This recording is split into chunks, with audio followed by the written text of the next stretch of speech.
So this is where we got to at the end of the last video. Dumpy come back home and here he is looking resplendent in his new coat of paint, which we soon managed to get scratched up. Just note the position of that fire pit and how nice and green and tidy the garden is. There's a few more landmarks I want you to just make a little note of, like the kiddies trampoline there, and there's a shed in the background that you'll just see in a minute as well, right there. That's what's left of the fire pit after Dumpy and his mate Jan have been doing a little bit of earthwork, and I'll just show you how little there is left of the green garden now Dumpy and his mate Jan have been moving the earth around. Just hiding behind this pile of earth here and rock, you'll see that there's a kiddies trampoline, and there's the water tank for the bore water, and the shed, which you just saw a minute ago as well, and the chalk pan as well. I got Dumpy and Jan because the wife and kids decided that they wanted a swimming pool and an outdoor area. So we've been excavating and removing all the earth and rubble to make way for that project there. You can see there's more rock over there, more earth, more rubble, more rock. And just coming back down here in the middle of the screen now, you can see that's what's left of the fire pit again. Dumpy's been very, very useful. He's great for moving lawn clippings when you have an half an acre garden. He's great for moving big boughs of gum trees that block the road when they fall down. And he's got his mate Jan now, as I said as well. Yanmar B37 3.5 ton excavator. Him and Dumpy have been responsible for this gaping hole that we now see here. That'll be an outdoor area and another outdoor area around the back there. And a big hole in the middle will be a swimming pool, and then the gap between all that and the house will be an outdoor area. And to say that we've removed a large quantity of earth and rock would, I suggest, be somewhat of an understatement. So just looking back from the other side of the hole, you can see Jan and Dumpy down there out the way, and you can see the size of the excavation that's been completed. That'll be the pool area, outdoor areas, and another small outdoor area down there next to the dining room. Dumpy's been getting a bit of TLC, and I've fitted the electric startup finally. Makes it a lot easier. So this will be a Queensland cold start. It doesn't get too cold around here, and when I start Dumpy for the first time after a while, I do like him to spin up a few times to get oil pressure before I let him go.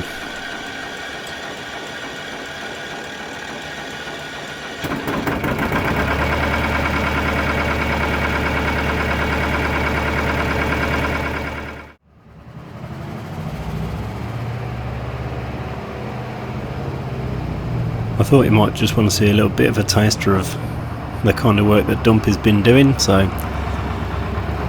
we just bring him down into the pit and then fill his skip up with all the rubble and all the stuff that we're removing, and then off he goes up the garden to get rid of it all. So here he is just arriving to see Jan and pick up a load of rock and rubble. I'm not so cruel that I'm going to make you sit through hours and hours of excavation work, so I'll speed some of it up, but nevertheless, here's Jan about to get to work.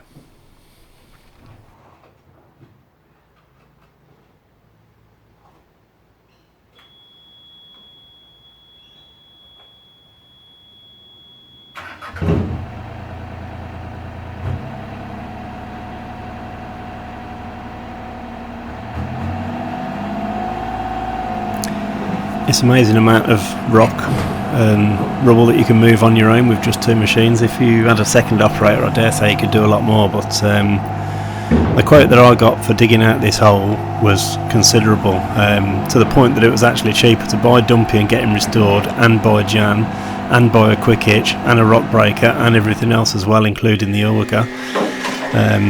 The total cost of all of that was less than the quotes that I was getting to dig the hole out. How some of these guys come up with their prices I do not know, but suffice to say, a couple of 100 hours later, and here we are.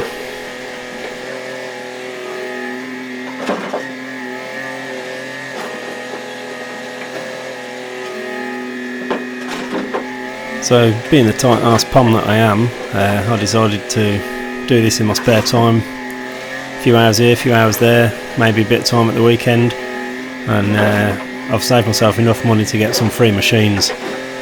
It's a fairly large block and we brought it bare and undeveloped, so there's a lot to do, and I do expect that by the time I've finished doing everything and I sell the machines and get some money out of them, I think I'll be a lot further ahead than renting people and machines to do the work for me. But this isn't a video about me or Jan or how much of a tight arse pom I am. It's a video of Dumpy and how awesome he is. So you saw him get in down that rock ledge there with an empty skip, but here he is, he's got to climb back up and get out with a full load of rock in his skip now, so I reckon there's probably 1.2 tonne of rock in there. See how he goes.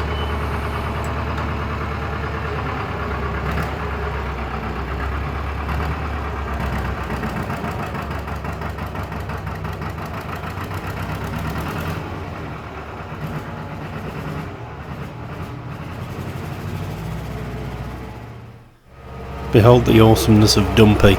He climbs up this hill and drops his load, so to speak, at the top of the hill, trundles back down again and finds his way back into the pit to do more work. It's an incredible machine. To think this thing's 40 years old, and original engine, original gearbox, original axles as far as I know, and it's still going strong. It's been restored and it's just an incredible machine. I don't know really how I ever got on without it, to be honest. It's the best wheelbarrow I have ever owned.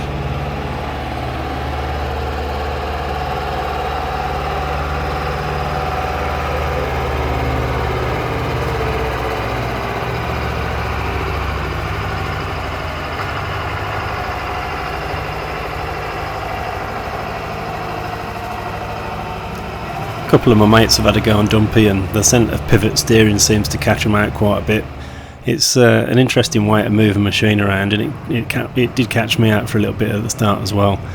Although I've got to say, if ever you drive something like this, just point the end that's moving in the direction that you want to go in, where you want it to go, and then the other bit will follow. Once you get the hang of it, it's really not that difficult to drive, and it truly is a great machine.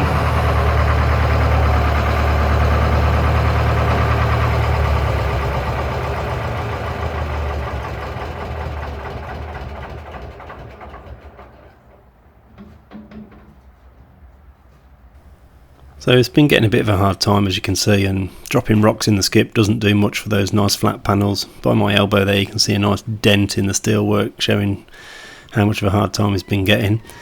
But you know, we'll keep looking after him, keep servicing him, keep looking after him, and he'll look after us.